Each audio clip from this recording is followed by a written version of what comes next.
Hi guys, and we're back again. Ignite, Spark the Light, episode 3. Today we are joined by the lovely, amazing Jemimah Paine, here to talk to us and to share her viewpoint on lockdown. And this episode is called Arts, Lockdown, and Me. Really, it should be Arts, Lockdown, and Her. But without further ado, you know who we are by now in terms of I'm Wolfy, and I was one of the hosts for Ignite Year 1. And in these episodes of us talking about lockdown and mental health and, you know, our health is wealth, and like spark these conversations, and actually just, it's about sparking a conversation. It's about, you know, that little light right there, spark that light and having that conversation and really seeing your viewpoint, sharing your voice and about where it's going to go. So SURJ, take it away. Hello, I'm definitely not going to forget to introduce myself, because before we recorded, Dimitri was like, don't forget to introduce yourself, so we're not going to have that awkward moment. Thank you, D. My name's SURJ, I'm from Space Between Us, and also, I'm a part of Ignite as well. And also thank you so much for the action from last week. I mean, if you haven't listened to the Simon Dowman episode, go and listen to it. It was life-changing. But we have the amazing Jemimah with me, with us, not me, like the three of us. But Jemimah is just such a great worship leader. We've led worship. She's been on my worship team. She's such a great person. She's such a great woman of God, and she's a great songwriter too. So yeah, and definitely go and check out her music because she is lit. But yeah, over to you, Jemimah, if you want to introduce yourself. It is a pleasure to be here. Hello, everyone. Thanks for tuning in.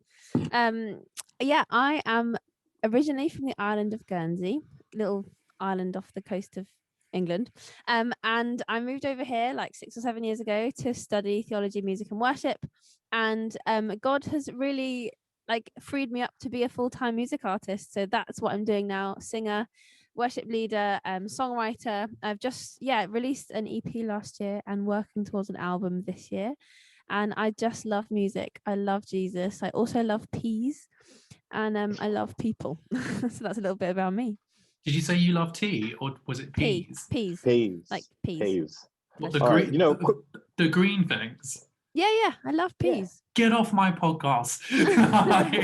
Peas are great, but you know why peas? They're sweet, they're green, they're lovely with a bit of salty butter on them. So mushy peas are just normal garden peas. Oh no, normal sweet garden peas. Normal sweet garden peas. Here's the thing. I love green beans, but I hate peas. I don't know what it is. I just absolutely hate them. It's like the one thing I don't like.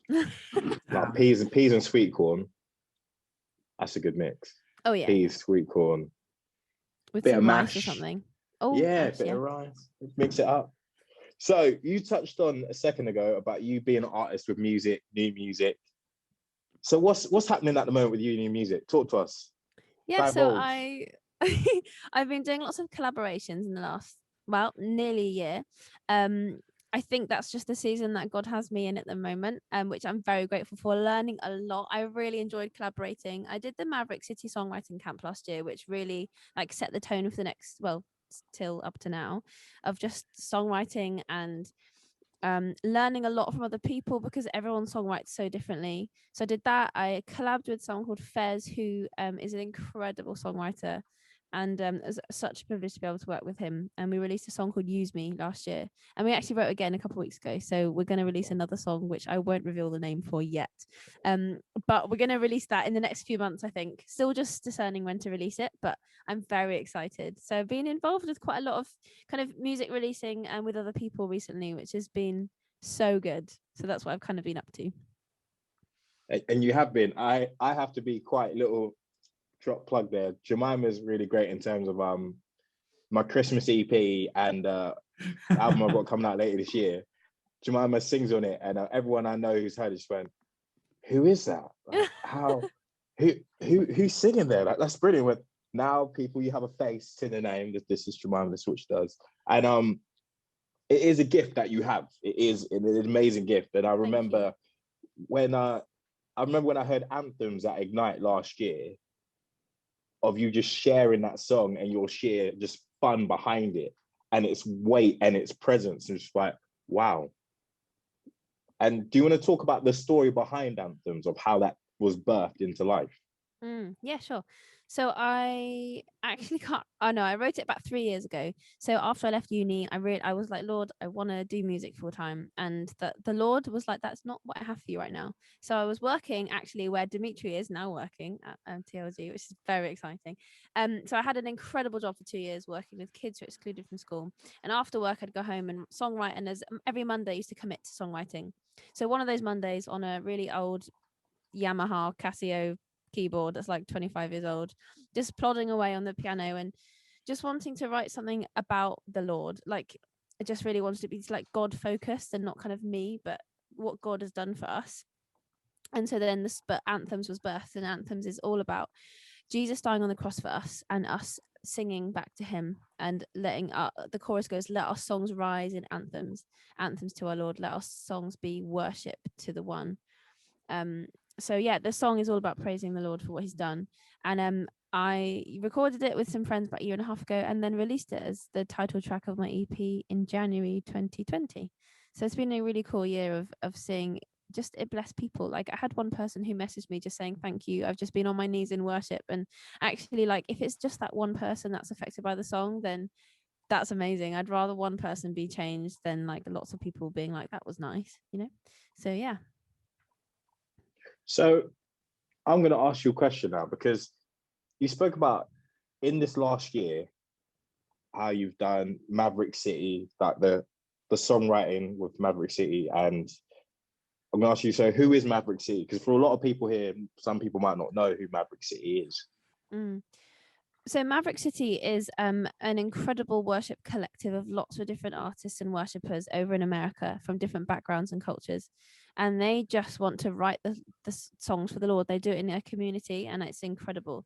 I can't remember what the word maverick means, but it's like kind of a passionate individual or something like that. I can't remember, but something that's like not been done before, like yeah, something like that.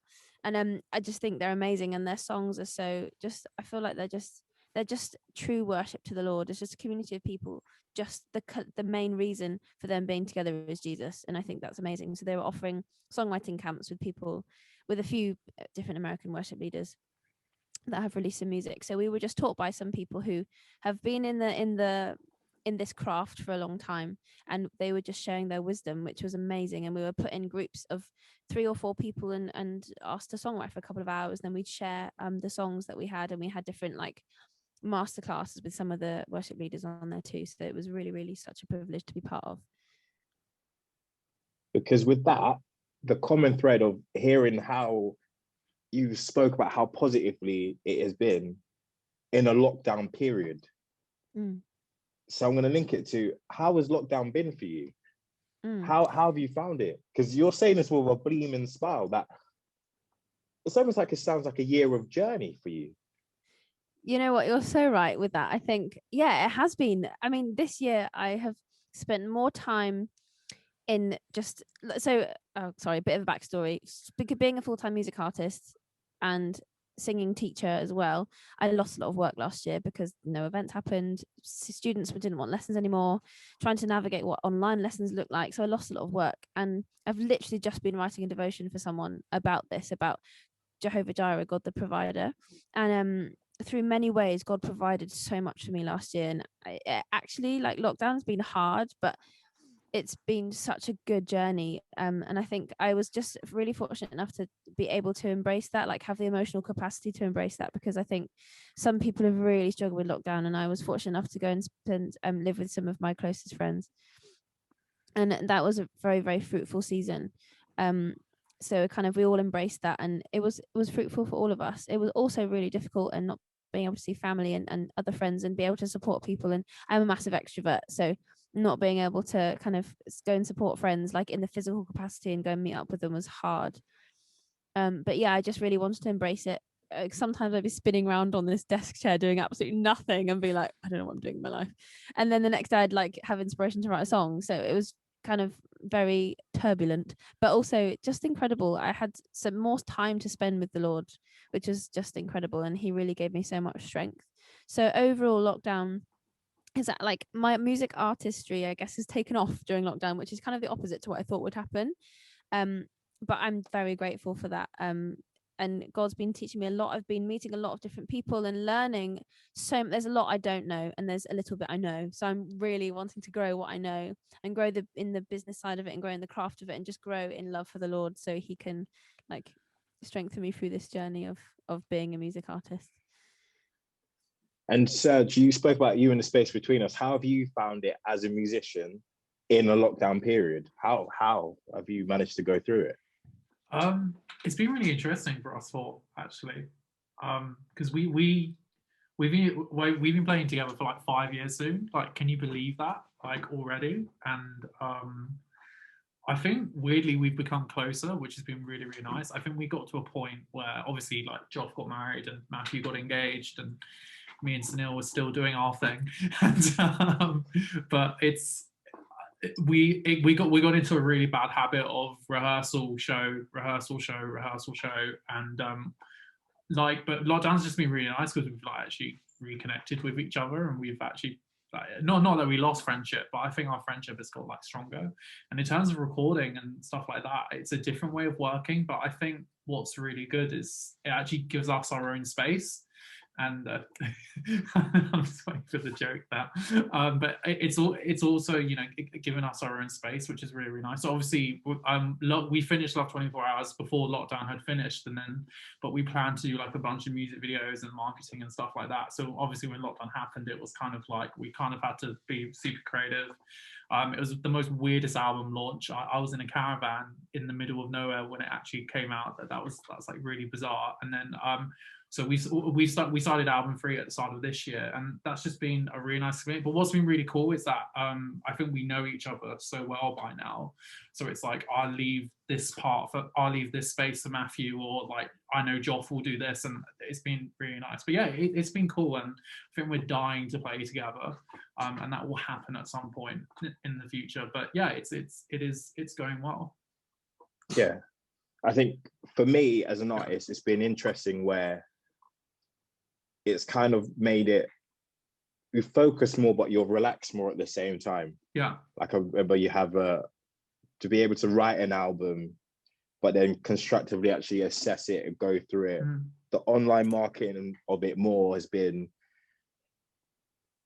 you get more inventive with it. It's almost like you've gone back to the old days of actually going, okay, actually, there's processes and there's actually refining. You listen to it, you go back to it, you listen to it, because there's stuff you can't physically do. But I think there's bits that I find inspiring. Like the next thing I want to ask you about, Jemimah, is you and your online gig, because that was a pretty breathtaking experience. Of normally you would have a crowd of people in front of you. To what we're doing right now is we're communicating via Zoom. Like the person who invented Zoom, I really should know about this by now, because I think in 30 years, 40 years time, this person will be part of school history of when Zoom first came into effect. It went from businesses to the church, and like communal groups using them, to you yourself this year have done a Zoom gig. You've done a gig on Zoom. Yeah. What was that like? It was good. It was a good learning experience. Because there was lots of options. Like I know a couple of music artists who live stream over YouTube, which is great. And I purposefully chose Zoom because I wanted the interaction between people I know and love to be able to interact themselves and be like, oh, look, there's John from down the road and he's watching Jemimah too singing. And so like I really wanted the interaction. I just love people and I love Jesus, and I really wanted to combine the two of like sharing my music with people, allowing them to catch the vision of my new project, which is an album, you know, just allowing them to like celebrate with me and journey with me. And doing that over Zoom was just such a privilege. And to see and read the comments back afterwards and watch the record. I haven't actually watched the entire recording back yet because I don't want to cringe, but just like it was such a privilege to be able to do it. And like, yeah, just everyone was so encouraging. It was a bit weird, obviously, kind of you sing a song and then there's like no applause and there's no like, yay, next song or whatever. And you just have to be like, oh, great, well done me, moving on to the next song. Because obviously you're doing it in front of a camera, so you can't actually see the computer either. So you're just like, I mean, apart from the people that were helping me with the stream, there was no one there.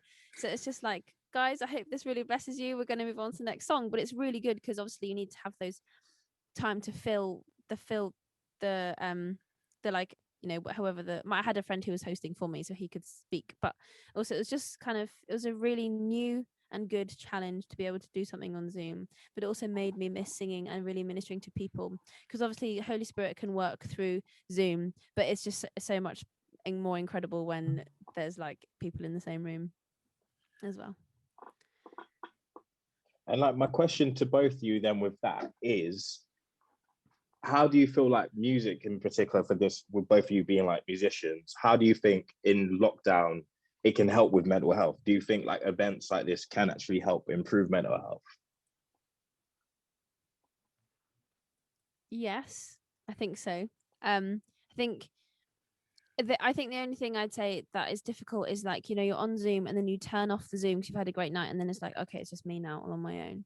And I think that's the hardest thing actually, of after, maybe spending Christmas on your own, and you've called your family, or you're distracted on the screen, then you say bye, and then that's it. You're just on your own, and there's no one to debrief after with, or that was nice, or we had a great conversation. That you're just there on your own. And I think that's really hard. Loneliness has become so apparent more recently. And I think Zoom is an incredible way of combating that, but also, again, like social media, it's very easy to come across on Zoom as like, oh great, life's amazing, I can smile for an hour and that'll be great.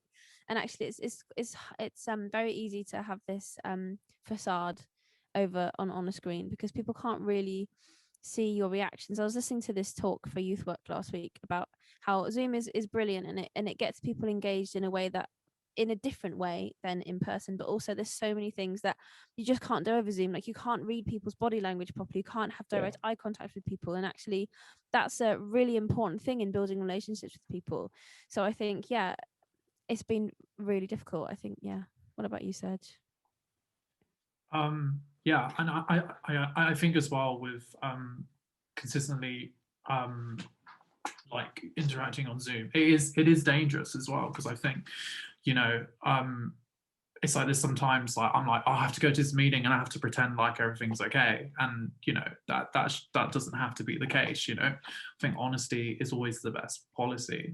And I'm generally an introvert anyway, so I'm really bad at picking up the phone and saying hello, how are you. Like, I'm just, I can go days, and this is probably like why I got so sick, like I can go days on end without talking to people, and then I'll just go into a mode and it'd be like, okay, surge interaction mode, and then that would be cool. But I think definitely like loneliness is a big thing. And I think also in terms of music, it's like music is so good, and like it's so powerful and it's so fun, but at the same time, I think it's like, just learn to protect, like Jemimah was talking about, learn to protect yourself ever so slightly as well. Like I remember, like, this is, weirdly enough, like this has been the funnest recording, like this record we're doing at the moment, but like over Christmas, like I was like, damn, like I have to really like slow down and actually like reassess, not put myself into positions where I'm just like overworking, like killing myself out, because it's just, and then you get to the end of the day and there's like no one around. So really find those protection points. And it's not even like necessarily like, I feel like sometimes like going to a Zoom meeting or going to a Zoom hangout, just ask where you are, because it's like, I know I'm gonna have a great time in the next hour, but then afterwards I'm gonna feel like shit. Like, do you still go to that meeting, or do you like protect yourself, or do you go to that meeting or like that live group or whatever and say, okay, I'm actually feeling like this and I don't really feel like, it's just really ask yourself those questions. Yeah. And I think you've touched on it in terms of the biggest thing is one, to acknowledge how you feel, and to acknowledge that's okay. Like, if you're having a day and you don't feel okay, that's okay. It's so I run, for example, and I know for me, and I got taught this, it's about cadence. So if for example, if I'm running, like musically, if I'm running a 5K or a 7K, I run to one track, that particular genre, that particular cadence. My body will react and run a certain speed. If I'm running a 13K, if I'm running a 21K, they're different musics, different genres bring out, I react differently to a different cadence and different tempo and so on and so forth. Music is such a powerful thing. Art is such a powerful thing, in terms of whether you're a painter to a sculpture to whether you like creative writing, whatever it may be, so many people in this time have learned to sit, and it's almost like people are doing their own art therapy effectively. I think us as musicians have a gift in terms of we have grown up being able to just express ourselves in such a tangible way that now with lockdown coming, our brains and our mindsets and our giftings have allowed us to actually just unfold and express ourselves in such a way that is tangible. But the greatest thing about doing an art form in the way that we do is we've honed in on how we're able to put it across. It's almost like we know quicker how to put it across, if that makes sense. Whereas for some people, they might be picking up a guitar for the first time and realizing that they're good about it. There's an app called Clubhouse, and there's a guy who on it, and he spoke how he shared his story of 10 years ago, he wanted to take his life. I forgot his name, but he's well renowned in terms of design jackets and stuff. And he said 10 years ago, he was going to take his life. And he looked at his coat and it stuck out to him. And he said, no, and he took it and he cut it up and he got all arty with it and started painting the leather jacket and got really arts and crafts and stuff. And then he took a picture on it and put it on Instagram when it first started. And then before he knew it, someone else looked at it, liked it, and people started buying it. 10 years later, he started a company. He started a company just because in that moment, his artistic form came out where his mental health and his mental struggle was, I want to take my own life today. His anxieties and his fears came out and he didn't know how to put across. And what I want us to really divulge into anyone who's watching this is art isn't just if you're musical or if you're a painter. It can be creative writing. It can be spoken word. It can be storytelling. It doesn't, I think so much of it, illustration, I think so much of it is conformed to the traditional of, so you're a painter or you're a sculpture or that's what you do. And I think we're learning so much. One other account is, so for those who don't know, on my Instagram, there's a little thing which is like the worship hub of the three of us get together and we sing and play together and stuff, and it's great. And a friend of mine said to me about a story of how he saw us do Amazing Grace and how that really stuck out to him, of like the three of us just singing Amazing Grace together, and how the power of music brings a memory, how it can bring you to a place of where you once was or where you want to go. And I think that's tangible for so many people right now. So it's almost like, in fact, this is the question I'm going to ask in terms of what would you want to create to help encourage people, like artistically? If you could do anything artistically, what would you want to create to help draw people in to express themselves? Anyone can go for this one. Like the art form that we'd want to do? Yeah. I think still music. I think song, because even if it's just ambient stuff as well, even not even words, or just humming, or allowing people to put themselves in the shoes of the person singing and doing it kind of truthful is easy to kind of, in my songwriting journey, I've just been really challenged by it's very easy to write the cliches of typical things that people songwrite about. But actually I'm like, what is on my heart and what do I actually need to share with the world in a way that people will really understand? Because we can talk about the mountains and the valleys and stuff, which is fine, but what does that actually mean for people? You know, does it mean a really bad day at work? Maybe we need to specify. Or like in my recent single Use Me, we Fez and I was saying, okay, so one of the sentences, sometimes I feel so, and the sigh is there so people can put their own so something, so rubbish, so this, so that, also happy, I don't know. Yeah. Because actually then people can relate to that and be like, how do I feel right now? And it really causes people to think. But music is such a comfort. It can lift people's moods. Like even cows, when they're being milked, they put music on to calm the cows down. So if it works for a cow, it can work for a human. That's good. Like I think it's an incredible healer as well. Like obviously the Lord can really work through music. So yeah, I think music and song. I think just the same. Like just that's so important, just like connecting with people. Like, and I think that's the biggest thing, especially for me. Like you get to this point and it's like, surely what I'm creating and what I'm doing, you know, if at least I think definitely with the album we're making at the moment, it's like our prayer is like, okay, like we don't have we always say like we don't have an answer, like I don't have a special password that's gonna, you know, get you into the good stuff. But I think it's so often it's just saying we get it, we get how you feel, we get this is tough, and it's like, you know, we're here to emphasize. Too often we can be like, oh, just jump and it will be fine, just jump and it will be okay. And it's just that's not true. Like, you know, just really meeting with people and standing beside people. And I think, you know, just going back to the previous question that you were talking, I think music's amazing. And I think a great example is like, I think so often we can actually, if we have to think about what we're doing it for, and why we're doing it.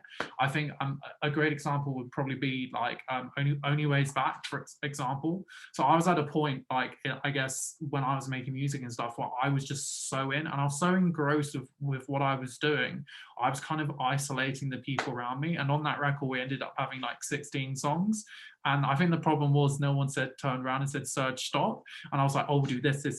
And then you get the album in your hand and it's just like, there's 16 tracks on this. Like, no one's really going to listen to that. There's some people did. Thank you, Jesus. But like, I think don't let your gift isolate who you are. I remember when I learned guitar for the first time and I was like learning. I remember I used to lock myself in my room for like 3 years, and now I see that and see like how like unhealthy that was. Don't let it like get in the way of having like a life as well. And I think it's really important, because I think from life and from experiences and from those social interactions, you know, that can really go back into your gift. So don't let it like almost take over your life. So Jemimah, with what's gone on in your lockdown year, do you think that will then, how's that now shaped you as an artist? I think a slight, like what I was saying before about learning to really share my story and not just singing because I can or writing a song because I can. I'm like, okay, so why now is this song going to be, why am I going to write another song, or why am I going to release it in this month and not just be like, oh, cool, the next time it releases next Friday, so we'll do it then. It's like, no, why? What's the reason behind why I'm doing this? And even the small things, it's like I just want to acknowledge that there's a reason behind, like why I'm releasing it here or there, and not just doing it because I can, because actually, like, if I do it because of that, then I put the kind of the effort in the wrong places, and I guess start thinking about like the stream count or how many people are buying the song, and it's or the followers or whatever, and that's not important. And the important thing is the heart behind it, and the few people that are listening to it and are being ministered to and are helped through the songs. Does that answer your question? No, it does. That's really good. Cool. So you said musically, in terms of Maverick City, is there anyone else that helps musically in terms of shaping your vision of where you're going along your journey? Like, who are your musical, I guess, heroes?